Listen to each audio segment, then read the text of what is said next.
on to the most important part of the game. Scoring. Things that cause the score to start accumulating. Now, this part of the game you have to pay attention to the terminology, because things can get complicated if you don't pay attention with the nomenclature.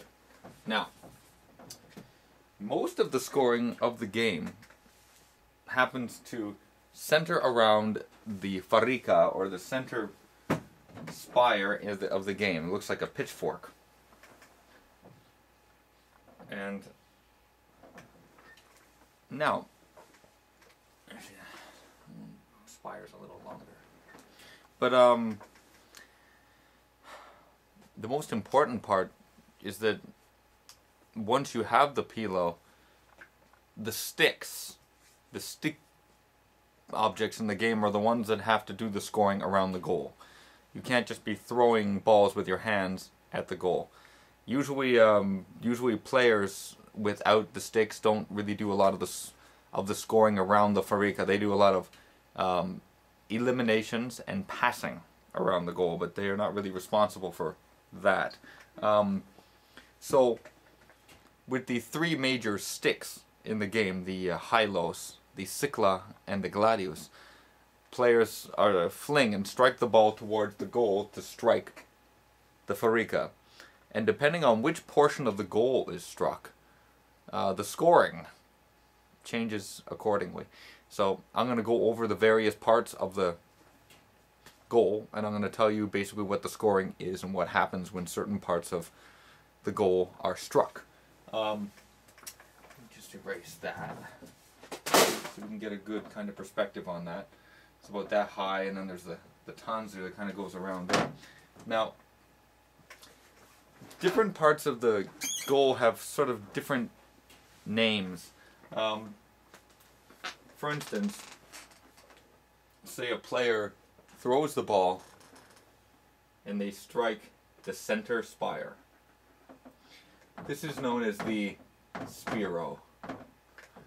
This is the most important object in the entire game of Mikalon.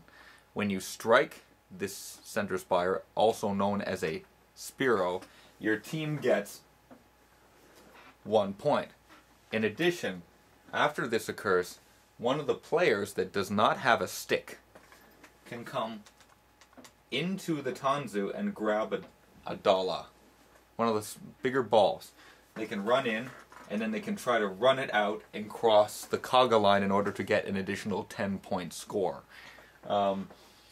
When this center spire is not struck, a player may not enter the tanzu whatsoever. They risk penalty and ejection from the game for doing so.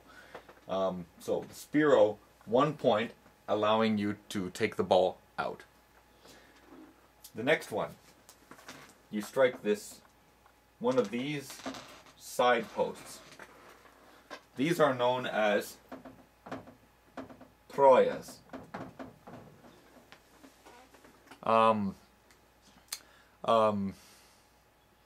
When you strike these areas of the goal, these are also 1 point. However, when you strike these, you can't go in and take the dala from the tanzu. Just not allowed. It kind of accumulates the score, and because there's two, it kind of accelerates your ability to be able to accumulate a score, but you cannot score with the dala across the line. The game therefore continues. You'll notice that there's two also smaller portions over here, kind of the horizontal bars of the farika.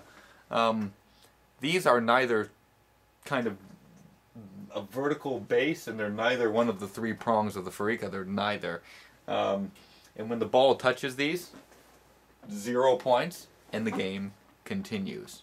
It's as if nothing happened whatsoever. And the last part, it strikes the larger, base. This is known as a rikoya, or post. Whenever you strike this is kind of like a no taboo thing in Mikalon. When you do this, you give your opponent 1 point. So it's almost like a -1 point against you. In addition, your opponent pretty much, you're out of the game. You've pretty much been eliminated from the game. So that's one of the other scenarios under which you can be eliminated in a game of Mikalon. Number one is you step in the Tanzu when you're not supposed to.